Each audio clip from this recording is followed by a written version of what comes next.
আপনারা জানেন 5ই আগস্টের পর থেকে বিভিন্ন বিষয়ে সংস্কার কার্যক্রম চলমান। এ বিষয়ে সংস্কার, যে বিষয়ে মানুষের ত্রুটি মনে হচ্ছে, প্রধান উপদেষ্টাকে জানিয়ে সংস্কার করে নেওয়া হচ্ছে এবং খুব দ্রুত সংস্কার করে নির্বাচনের চিন্তা সরকার করেছে।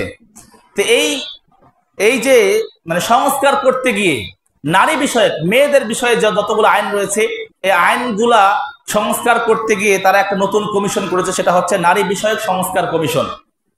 তো এই নারী বিষয়ক সংস্কার কমিশন তারা একটা বিশাল বড় নথিপত্র তৈরি করেছে, যেটা হয়েছে 318 পৃষ্ঠা, অনেক বড় একটা।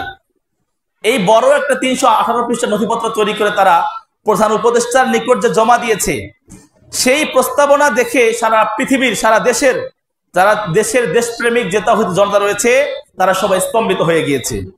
সেই কমিশনের এমন ভয়াল এবং কোরআন সুন্নাহ বিরোধী এমন ধৃষ্টতাপূর্ণ কথা বলা হয়েছে, ভারতীয় হিন্দুত্ববাদের দালাল ফ্যাসিস্টদের আমলে এরকম দুর্ধর্ষ কথা কেউ বলার সাহস করেনি। এমন কঠিন কথা তারা বলেছে। কি কি বিষয় রয়েছে সব বিষয় তো সম্ভব না, তবে আমরা যতটুকু জানতে পেরেছি যে সেখানে যে বিষয়গুলো উল্লেখ করা হয়েছে, বিষয়গুলোর মধ্যে কমপক্ষে 30 থেকে 32টা এমন আইন রয়েছে যে আইনগুলো সরাসরি কোরআন এবং সুন্নাহ বিরোধী, সরাসরি ইসলাম বিরোধী কথাবার্তা। এরকম একটা যে ইসলামী বিষয়টা নাই নতুন করে বাস্তবায়ন করলে, এরকম না, বরং ইসলামী বিষয়টা রয়েছে, ইসলামকে বাতিল করে, কোরআনের বিধানকে বাতিল করে এর বিপক্ষে নতুন আইন তারা বাস্তবায়ন করতে চাচ্ছে। এরকম আইন রয়েছে কমপক্ষে 30 থেকে 32টা। একটু আমরা চেষ্টা করি বিষয়গুলো জানার। এগুলোর মধ্যে একটা হচ্ছে যে তারা বলেছে যে ধর্মীয় আইন মেনে চলায় নারীরা বৈষম্যের শিকার। ইসলাম যে ধর্মীয় আইন দিয়েছে, এই ধর্মীয় আইনের কারণে নারীরা নাকি বৈষম্যের শিকার হয়েছে। তারা আরো বলেছে যে উত্তরাধিকার যে আইন রয়েছে, পিতামাতা মারা গেলে তাদের সম্পত্তি সন্তানের মধ্যে যে বন্টন করা হয়, এই উত্তরাধিকার আইনের মধ্যে ইসলাম মেয়েদেরকে নাকি ঠকিয়েছে। এরপরে আরো তারা বলেছে যে নারী ও পুরুষের মাঝে বৈষম্যের প্রধান কারণ হলো ধর্মীয় আইন। নারী এবং পুরুষের মধ্যে যে বৈষম্যের প্রধান কারণ যারা উল্লেখ করেছে, তাদের মধ্যে এগুলোর মধ্যে সবচেয়ে প্রধান যে আইনগুলা কারণ উল্লেখ করেছে, এগুলো হচ্ছে ধর্মীয় আইন, ধর্মীয় অনুশাসন তারা মেনে চলবে, এগুলাই নাকি নারী পুরুষের মধ্যে বৈষম্যের প্রধান কারণ।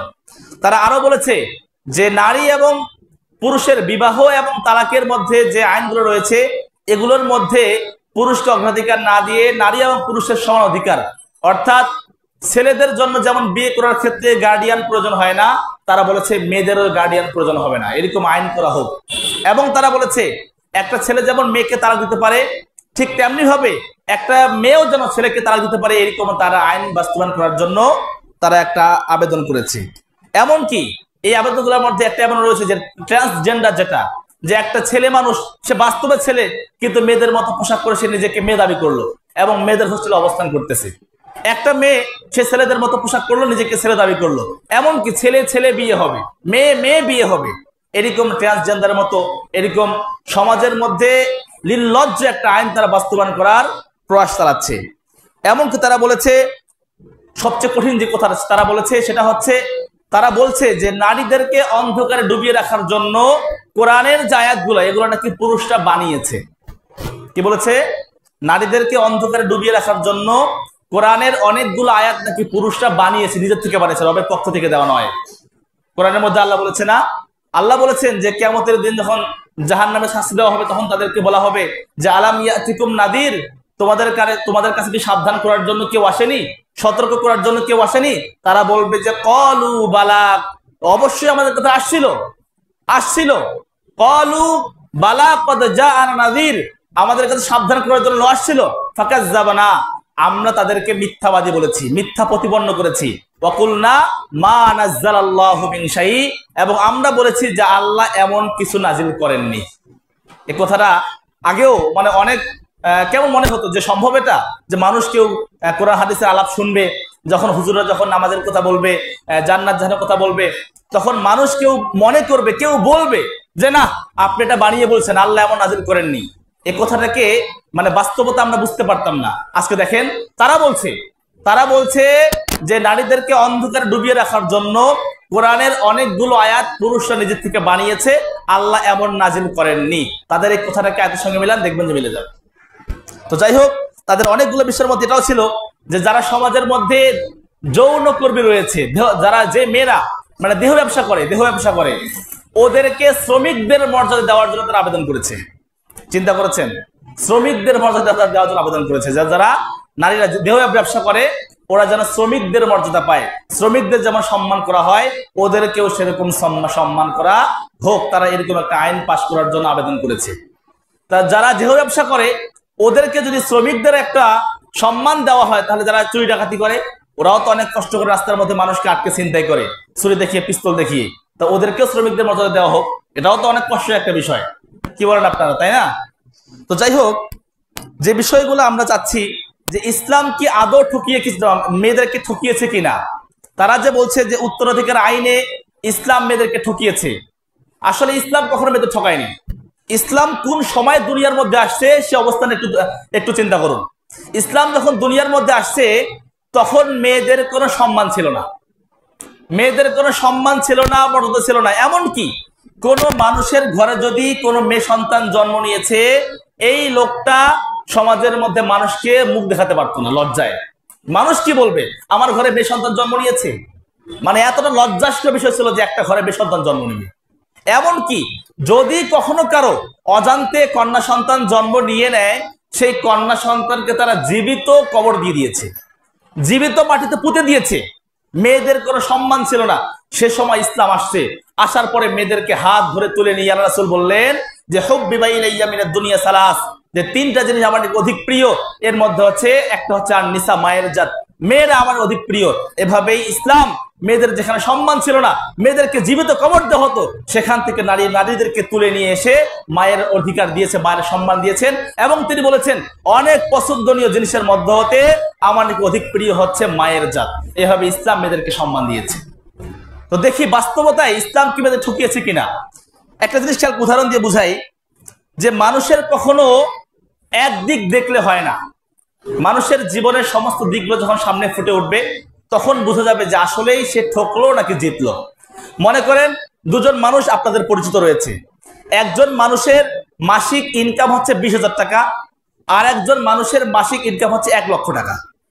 তো এটা যদি আমরা একটা দিক খেয়াল করি, শুধু ইনকাম খেয়াল করলাম যে আর মাত্র 20,000 টাকা, আর এই লোকটা তো 1 লক্ষ টাকা, তার মানে ওর থেকে ওর ইনকাম বেশি, এটা আমাদের মনে হতে পারে বাহ্যিক দৃষ্টিতে। কিন্তু যদি আমরা আরো কিছু দিক খেয়াল করি, সেটা হচ্ছে যে ইনকাম হওয়ার পরে তার যে ব্যয়টা রয়েছে, ব্যয়টা, যে লোকটার মাসে ইনকাম হচ্ছে 20,000 টাকা, সে তার স্ত্রী সন্তান সমার খরচ টরচ দিয়ে তার মাসে খরচ হচ্ছে 10,000 টাকা। মাস শেষে দেখলাম তার ব্যাংকের মধ্যে আরো 10,000 টাকা জমা হয়েছে, বা তার যে সঞ্চয় রয়েছে সঞ্চয়ের মধ্যে আরো 10,000 টাকা জমা রয়েছে সব খরচগুলো করেও। কিন্তু যে লোকটার মাসে ইনকাম ছিল 1 লক্ষ টাকা, তার একটা কথা আছে যে হাতি যেমন খায় তেমন কিন্তু হাগেও, যেমন ঢুকবে ওরকম কিন্তু বের হবে। তা ওর ইনকাম যখন বেশি হচ্ছে তার তো ব্যয়ও বেশি হচ্ছে, স্ত্রী সন্তান এটা সেটা। আমরা যখন রাস্তা চলাফেরা করি সেরা স্যান্ডেল পাও দিয়ে চলাফেরা করতে পারি, কিন্তু যে লোকটা বড় লোক শ্রেণীর সে কিন্তু আমাদের মতো স্যান্ডেল ছেঁড়া হলে চলাফেরা করতে পারে না। ও তো শু পড়তেই হবে, এমনকি শুয়ের যদি কালারটা ডিসকালার হয়ে যায় সঙ্গে সঙ্গে কালার করতে হয়, বাড়তি খরচ। আমরা এমন অবস্থা যে কাপড় চোপড় জড়ো হতে হতে স্প্রিং হয়ে গেছে, তারপরে পড়ছি রাস্তাঘাটে চলাফেরা করছি। কিন্তু যারা ওই শ্রেণীর মানুষ ওরা কিন্তু পারবে না। ওরা কি করতে হবে, কাপড়টাকে ভালো করে আয়রন করতে। যদি আমাদের জন্য করা উচিত, ইসলাম সৌন্দর্য পছন্দ করে, উদাহরণ দিয়ে বোঝাচ্ছে বিষয়টা আর কি। এক কথায় আমাদের থেকে নিম্ন শ্রেণীর মানুষের থেকে তাদের ব্যয়টা অবশ্যই বেশি। তা ব্যয় বেশি হতে হতে একটা পর্যায়ে দেখা গেল যে তার মাসে ইনকাম ছিল 1 লক্ষ টাকা, কিন্তু ব্যয় করতে করতে তার ব্যয় হয়ে গেছে 1,10,000 টাকা, 1,10,000 টাকা। এখন দেখেন তো, যে লোকের ইনকাম ছিল 10,000 টাকা, এই 20,000 টাকা, এই লোকটা ভালো আছে নাকি যার ইনকাম ছিল 1 লক্ষ টাকা এই লোকটা ভালো আছে? একটু খেয়াল করেন। কারণ যার ইনকাম ছিল 20,000 টাকা, মাস শেষে তার আরো 10,000 টাকা সঞ্চয় রয়েছে। কিন্তু যার ইনকাম ছিল 1 লক্ষ টাকা, মাস শেষ করে তার দেখা গেল তার 1 লক্ষ টাকা ফুরিয়ে গিয়েছে, এমন কিছু আরো বাড়তি 10,000 টাকা ঋণগ্রস্ত হয়ে পড়েছে। তাহলে শুধুমাত্র ইনকাম দেখলে হয় না, শুধুমাত্র ইনকাম দেখলে হবে, এমনকি আউটকামিং যেটা সেটাও আমাদেরকে খেয়াল করতে হবে। তাহলে দেখা যাবে যে আসলে ব্যালেন্স ঠিক আছে কিনা। এটা একটু মিজান সমাজের সঙ্গে। ইসলাম বলেছে যে একজন পুরুষ, একজন ছেলে পিতামাতার সম্পত্তি থেকে যা পাবে এটা কিন্তু মৃত্যুর পরে উত্তরাধিকার সম্পত্তি। কিন্তু যদি জীবিত অবস্থায় যদি বন্টন করে, জীবিত অবস্থায় পিতামাতা বেঁচে আছে, আমরা দেখি পিতামাতা মনে করে যে আমি মরে যাওয়ার পরে সন্তানরা জমির জায়গা ঝগড়া করবে, না আমি এটা হতে দিব না। কি করে, জীবিত অবস্থায় সন্তানদের মাঝে জমি জায়গা বন্টন করে দিয়ে দেয়, হয় না এরকম? বন্টন কেমনে করে? ওই ইসলাম যা বলেছে ছেলে যা পাবে মেয়ে তার অর্ধেক পাবে, এই নিয়মেই বন্টন করে। কিন্তু এই বিধানটা ইসলামে নেই, এটা আপনার বাড়তি নিজের বর্ণন করা বিধান। ইসলাম বলেছে যদি আপনি জীবিত অবস্থায় পিতামাতা বেঁচে আছেন, বেঁচে থাকা অবস্থায় সন্তানদের মাঝে সম্পদ বন্টন করতে চান, তাহলে অবশ্যই সন্তানদের মাঝে সমানভাবে বন্টন করতে হবে। আপনার 1 লক্ষ টাকার মালিক, আপনি এক ছেলে এক মেয়েকে যাচ্ছেন, তো আপনি যদি জীবিত অবস্থায় বন্টন করেন তাহলে সন্তান ছেলেকে দিবেন 50,000, মেয়েকে দিবেন 50,000, সমান সমান, 1 পয়সা কম বেশি করতে পারবেন না। এটা হাদিসের মধ্যে উল্লেখ রয়েছে। তাহলে কি হলো, যদি পিতা কোনো সম্পত্তি রেখে মরে যান, চলে গিয়েছেন, এই যে সম্পদ রেখে চলে গিয়েছেন এই সম্পদটা সন্তানের পাবে উত্তরাধিকার সূত্রে। এইখানে একটু সিস্টেম রয়েছে, সেটা হচ্ছে আল্লাহ বলেছেন যে মিসলু হাজিল উনসায়াইন, যে একজন ছেলে যা পাবে একটা মেয়ে তার অর্ধেক পাবে। এখন তারা বলছে এই যে ছেলেকে দিল 2 গুণ, মেয়েকে দিল তার অর্ধেক, এটা কেমন হলো? ইসলাম মেয়েদেরকে ঠকিয়েছে। এই যে শুধুমাত্র ইনকাম দেখছে, যে পাওয়ার সূত্র দেখছে, যে পাচ্ছে, ছেলে পাচ্ছে 2 ভাগ, মেয়ে পাচ্ছে 1 ভাগ, শুধু এতটুকু খেয়াল করেছে, কিন্তু ব্যয়ের দিক খেয়াল করেন। একটা জিনিস খেয়াল করেন যে একটা মেয়ের দুনিয়াতে ব্যয়ের কোনো জায়গা নেই, ব্যয় হওয়ার কোনো জায়গা নেই। একটা ছেলে, একটা মানুষের সন্তান রয়েছে, একটা ছেলে একটা মেয়ে রয়েছে, একটু মন দিয়ে কথাগুলো, একটা ছেলে রয়েছে একটা মেয়ে রয়েছে, তো একটা ছেলের ভরণ পোষণের দায়িত্ব, তার পোশাক খাওয়া দাওয়ার দায়িত্ব বাবার অতদিন পর্যন্ত, যতদিন পর্যন্ত ছেলেটা অ্যাডাল্ট না হয়, অর্থাৎ একটু বড় না হয়, বালেক না হয়, ততদিন পর্যন্ত দেখবে। কিন্তু যখন বালেক হয়ে যাবে, অ্যাডাল্ট হয়ে যাবে, তখন ওই সন্তানের, ছেলে সন্তানের ভরণ পোষণের দায়িত্ব বাবার নয়। ইসলাম বলেছে সন্তান নিজে কামাই করবে, কিন্তু আমরা সমাজের মধ্যে নিয়ম চালু রয়েছে যে আমরা সন্তানকে তারপরে খাওয়াই, এটা হচ্ছে ছেলে সন্তানের প্রতি আমাদের একটা ইনসাফ, এটা আমরা দয়া করে মায়া করি।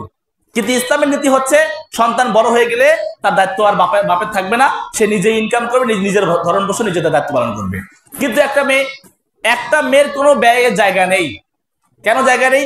যতদিন পর্যন্ত একটা মেয়ের বিয়ে হবে না ততদিন পর্যন্ত ওই মেয়ের খাওয়া দাওয়া, পড়া লেখা, চিকিৎসা, কাপড় চোপড় যা রয়েছে সব দায়িত্ব হচ্ছে বাপের। বাপ নাই ভাইয়ের, ভাই নাই দাদার, এরকম রয়েছে। যখন মেয়েটার বিয়ে হয়ে গেল তখন তার সবকিছু দায়িত্ব হচ্ছে তার স্বামীর। স্বামী মরে গিয়েছে, সন্তান নেই, এমনকি তার পৃথিবীতে কেউ নেই, স্বামী নেই, সন্তান নেই, তার বাবা নেই, ভাই নেই, কেউ নেই। ইসলাম বলেছে ওই মেয়েটার দায়িত্ব পালন করবে রাষ্ট্র নিজে। রাষ্ট্রীয় কোষাগার থেকে তার যে খরচ বহন করবে, সরকার বহন করবে, রাষ্ট্র বহন করবে। এক কথায় একটা মেয়ের ব্যয়ের কোনো জায়গায় নেই, সুতরাং সে যা পাচ্ছে অতটুকুন সে মালিক থাকছে। কিন্তু একটা ছেলের দেখেন, একটা ছেলে যখন সে ছেলে তখন তার মাকে দিতে হবে, যখন সে স্বামী তখন তার স্ত্রীকে দিবে, যখন সে ভাই তখন সে তার বোনকে দিবে, যখন সে বাবা তখন সে তার কন্যাকে দিবে। ব্যয়ের সব জায়গায় ছেলের ব্যয় হচ্ছে। এই জিনিসটা যদিও একটা কঠিন হলো, সহজ করে আরেকটা বুঝাই। একটা বাবা একটা ছেলে একটা মেয়েকে রেখে মরে গেল, এখন সে 2 লক্ষ টাকা রেখে গিয়েছে। এখন কি হলো, 2 লক্ষ টাকার মধ্যে মনে করে যে 3 লক্ষ টাকা রেখে সে মরে গেল। মরে যাওয়ার পরে এখন উত্তরাধিকার সূত্রে মেয়ে পেল 1 লক্ষ টাকা আর ছেলেটা পেল 2 লক্ষ টাকা। এখন এই মেয়েটার এখনো বিয়ে হয়নি, সুতরাং মেয়েটার খাওয়ার জন্য যা খরচ সব বহন করবে কে? ছেলেটা। যেহেতু বড় ভাই সে অবশ্যই বহন করবে, সে বহন করছে, অর্থাৎ তার 2 লক্ষ টাকার মধ্য থেকে ব্যয় হচ্ছেই। কিন্তু সেই মেয়েটা শুধুমাত্র 1 লক্ষ টাকা পেয়েছে, সে এই 1 লক্ষ টাকাই ব্যাংকের মধ্যে সঞ্চয় করে রেখেছে, তার 1 লক্ষ টাকাই রয়ে গিয়েছে। কিছুদিন পর মেয়েটার বিয়ে দিল, বড় ভাই নিজের টাকা ব্যয় করে মেয়েটার বিয়ে দিল। বিয়ে দেওয়ার সময় দেখা গেল যে স্বামীর পক্ষ থেকে মেয়েটা আবার 1 লক্ষ টাকা মহারণা পেয়েছে। তো মেয়েটার আগের থেকে পিতার সম্পত্তি থেকে ভাগ পেয়েছে, 1 লক্ষ টাকা সঞ্চয় রয়েছে। আবার স্বামীর থেকে সে আবার 1 লক্ষ টাকা পেয়েছে, সে এখন 2 লক্ষ টাকার মালিক। ব্যয় কিন্তু 1 টাকা হয়নি। কিন্তু তার বড় ভাই রয়েছে, সে বড় ভাই নিজে খাওয়ার জন্য ব্যয় করেছে, বোনের পিছনে সে ব্যয় করেছে, বোনকে বিয়ে দেওয়ার জন্য তার আরো ব্যয় হয়েছে। সে দেখা গেল যে তার 1 লক্ষ টাকা এমনিতে শেষ। পাশাপাশি এই ভাই যখন বিয়ে করলো, সে আবার ওই মেয়েকে, তার স্ত্রীকে মহারণা দিয়ে নিয়ে আসলো, সেখান থেকে আরো 1 লক্ষ টাকা শেষ। অর্থাৎ পিতার পক্ষ থেকে 2 লক্ষ টাকা যদিও পেয়েছে, সে এখন 1 টাকারও মালিক আর নেই, সব ফুরিয়ে গিয়েছে ব্যয়ের খাত দেখতে গিয়ে। কিন্তু একটা মেয়ে, সে পেয়েছে মাত্র 1 লক্ষ টাকা, 1 লক্ষ টাকা পেয়েছে, কিন্তু তার কোনো ব্যয় হয়নি। উল্টা স্বামীর পক্ষ থেকে বিয়ের সময় মহারণা পেয়ে তার আরো সেখান থেকে ব্যাংক ব্যালেন্স বৃদ্ধি পেয়েছে। তাহলে দেখা গেল যে ইসলাম কখনো মেয়েদেরকে ঠকায়নি, বরং ইসলাম মেয়েদেরকে জিতিয়েছে। আসলে ইসলাম এমন অধিকার দিয়েছে কখনো মেয়েদেরকে যেখানে মেয়েদের যেমন অধিকার দরকার ইসলাম সেখানে মেয়েদেরকে তেমন অধিকার দিয়েছে। কখনো মেয়েদের অধিকার কম দরকার সেখানে কম দিয়েছে, কখনো সমান দরকার সমান দিয়েছে, এমনকি কখনো মেয়েদের অধিকার দরকার বেশি সেখানে বেশি অধিকার দিয়েছে ব্যয় করার ক্ষেত্রে। একটা মেয়ের ব্যয়ের কোনো স্থান নেই। একটা মেয়ের ভরণ পোষণ দায়িত্ব সবসময় দায়িত্ব দিয়েছে পুরুষদেরকে, মেয়েদের কখনো ইসলাম ঠকায়নি। মুহতারাম হাজিরিন, এই বিষয়গুলো আসলে লম্বা আলোচনা, সুন্নাহর পক্ষে যেন এদেশের আইন চলে এটাই আমাদের দাবি হবে। এবং সর্বোপরি কথা হচ্ছে আলা লাহুল খালকু ওয়াল আমর, এই পৃথিবী হচ্ছে আল্লাহর, এই জমির সৃষ্টিকর্তা হচ্ছে আল্লাহ, সুতরাং হুকুম চলবে একমাত্র আল্লাহর। এই আইন বাস্তবায়ন করার জন্য আমাদের সবাইকে চেষ্টা করতে হবে।